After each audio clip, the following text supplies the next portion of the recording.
Hello and welcome to the first live transmission from the Land of 10,000 Streams online music festival. This is a free 3-day live streaming crowdsourced music festival taking place April 24th through the 26th online at landof10kstreams.com. And this event is sponsored by our good friends at Minnesota Public Radio at The Current. And my name is Anthony Ihrig. I'm a musician performing at this festival and co-host of the Back Catalog Listening Party, another streaming show that kind of celebrates the pre-recorded music that artists have done during this time of quarantine. And I'm joined here today with two very special guests. We have Minnesota composer and performer Chris Koza, who will be featured at this festival, and Mr. Sam Brown, one of the co-founders of the festival and an organizer behind other popular Minnesota music festivals, including the Midwest Music Fest in Winona and the Big Turn Music Festival in Red Wing. So welcome, gentlemen. How are you today? Hey, really good, Anthony. Hey, doing well. How's it going? It's good to be connecting with other humans. Yeah, it is. It is really a strange time to just for, I don't know. It is. Yeah. Yeah, this is the way to be now. Yeah, this is our new life. I want to start with you, Sam, because you're someone who has a lot of experience, kind of organizing people. And here we are in a situation where everybody is locked up in their house. And I just love this idea of a streaming festival, bringing in various artists and kind of consolidating the marketing and the support. Can you tell a little bit about where Land of 10,000 Streams came from, the idea, and how it came Yeah. So, I've been organizing, as you mentioned, organizing events for better part of a decade now. And Land of 10,000 Streams is kind of the answer to the situation that has risen out of the COVID crisis. Let's see. Alan reached out to me. He and I met at the first Big Turn Music Festival back in Red Wing, back in 2018, and we'd been in touch multiple times over the past couple of years about collaborating somehow, and then fate had it that I was just able to take a phone call that was from a number I didn't recognize, and it was Alan. And he pitched this idea of this streaming music festival because he was a coding or he's a coder for he codes websites and things, and he thought that it would be possible to do this streaming event. And I thought that was a really cool idea. I'm a person who really gets excited about big ideas like this, and it just made sense to me that it could be possible, and that's kind of where it all started. So That's great. And I think one of the things that really stands out here is that you're making an effort to bring the artists up front, and you have a great lineup of regional artists. And I want to kind of point out that this festival is going to be a place where their fans can connect directly with them. Is that correct? Like during the concert, can you tell a little bit about how the concert is going to take place? That was part of the whole picture that we put together was how can we get support for the artists in the time when they are not able to get out and perform and get an income from their craft in a way that was meaningful. So we built this website with artist pages that have links to all the artists' PayPals and Venmos, and during their performances, it will be available to to click on their PayPal or Venmo and make a donation to the artist, and that's a big part of what we are putting together. So It's very cool. There's a lot of artists that are streaming from their bedrooms, but not everybody has kind of the infrastructure and the marketing reach that you guys. So I think that's fantastic. And one of the artists that will be performing at the festival is Chris Koza, and it sounds like you guys have a bit of a history. yeah, so Chris and I have gone way back to actually the first Midwest Music Yeah. Fest.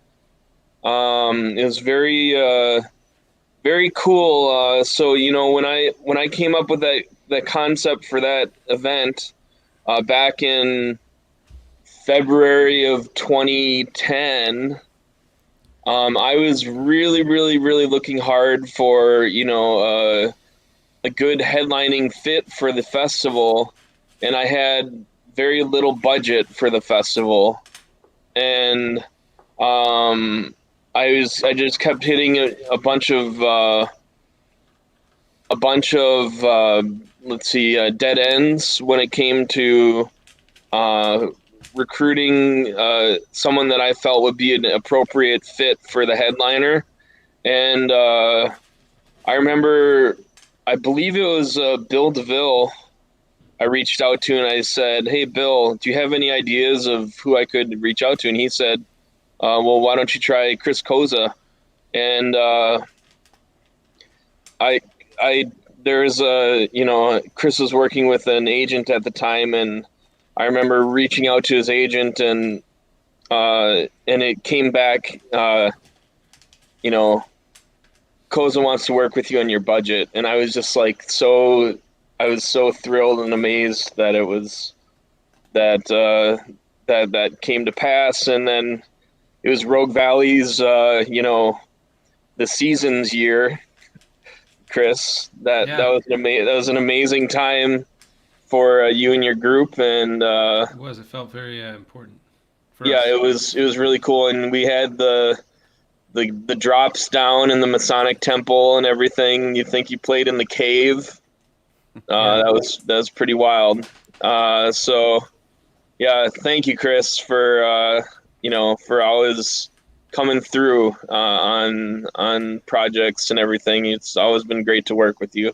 Well, yeah, it's great to work with you, Sam. It's always fun to be a part of something that is trying to be new and trying to create community that requires a little bit of imagination. And so that's how Midwest Music Fest started for you. You're trying something that hadn't Right. been done there before, and Big Turn Music Festival. That's how Big Turn started up too, and I thought that was really a cool thing to do, bring community together. Here now we have 10,000 Streams Festival, which is another way to try and bring community together.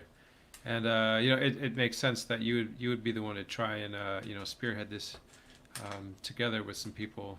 Um, For sure. yeah, I think it's a good opportunity for musicians, um, and but it's not just musicians that are hurting right now. Everybody's hurting really, and I mean, it's scary to think about. Well, maybe there won't be live performances for a year, or for 2 years, or maybe it won't be that long. Or like, I don't really know. Nobody knows. Nobody knows how it's Yeah. going to look, and so it's really important, if for nothing else, um, to be able to remember what it is to put on that guitar, sit in front of the keyboard, to dig deep and have that muscle memory relationship with making music. I perform every week many times when there's not a pandemic happening, and so to have that entirely disrupted, I went maybe a month without singing and playing a song, and had a performance like a week ago, my first online performance, and it was awesome, but it was also like fraught with technical difficulties. But the thing that a couple things really happened with that, and one of them was I got a sense of how many people are looking to engage with live music, even if it's online. It's still an important part of people's lives. And the other thing that I realized was how much of an important thing it is to my life and to my own self-identity. I strip that away, and I feel like I'm meandering around in my pajamas in my house just feeling mopey. And it's like, well, come on, man. There's a lot of serious shit going on in the world right now. It is not about you. It is not about what you want. This is about like building community through hardship and trying to find a way and a place for everybody to connect. And so that's what I think Land of 10,000 Streams has an opportunity to do. And I think you brought up this idea that people want to connect. Something that I've noticed, maybe you have too, as someone who's watching these streams myself in my pajamas on the couch, is not only are people are interacting with the performers, which is cool, asking for requests and things, but with each other. And it's like the fans also want a place to gather. They want a place to hang out and talk about their favorite bands and share those things. And I think that's another, just wonderful side effect of a festival like this, is it's going to bring people, fans of the same bands, together in the same chat rooms and online environments. So they'll be able to kind of experience that together. Well, I was told that we might actually get to hear a little bit from you, Chris. Do you have an instrument handy that you might want to perform for us? So I'm gonna unplug my headphones when I do this, just so that we can use like the least sound processing possible. So if something sounds weird, you're just gonna have to like hold up a sign and say change this. All right. While you get set up, I'll just remind people that great. We're promoting the Land of 10,000 Streams online music festival. It's a free 3-day live streaming crowdsourced music festival that's taking place April 24th through the 26th at landof10kstreams.com. That's the number 10 and the letter K. And this event is sponsored by Minnesota Public Radio, The Current, another just great supporter of Minnesota music. And we're joined here live with Chris Koza, who is going to play a song for us. So we'll let him take it away.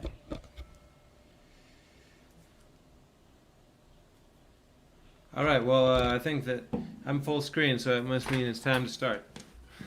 All right. Well, thanks so much for doing this interview and stuff, and it's good to see everybody for a second. This is a song called "The Dark Delirious Morning."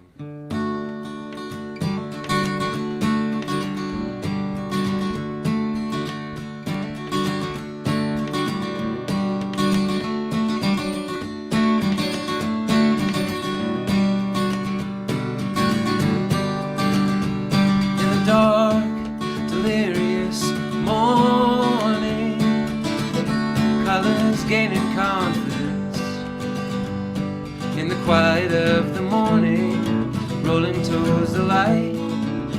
Listen to the pavement go on about the night. And it's still too early to see the sun. That old piece of fruit still hanging on some tangerine tree somewhere in some orchard on the other side of this little earth. Well, I need to make the silence stop. Yes, I need to be sure.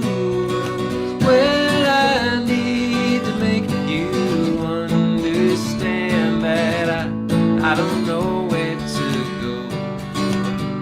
Who to read or who to reference, to figure on how just to say this. Such a short and simple sentence.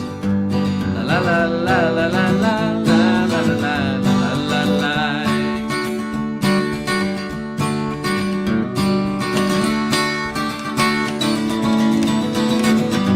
There's a funny little thing called eloquence, has a way of filling empty rooms.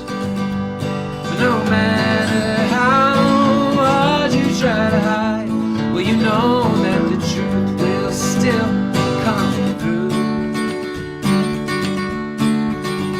So you wait, oh you wait hour after hours. All your sweetest thoughts start turning sour, and one by one your friends are wondering just who you become, and when the old you is coming back. Well, I need to make the sound stop. Yes, I need to be sure. Well, I need to make you understand that I don't know where to go, who to read or who to reference. Figure on how just to say this. Such a short and simple sentence. La la la la la la la la la la la. La la la la la la la la la la.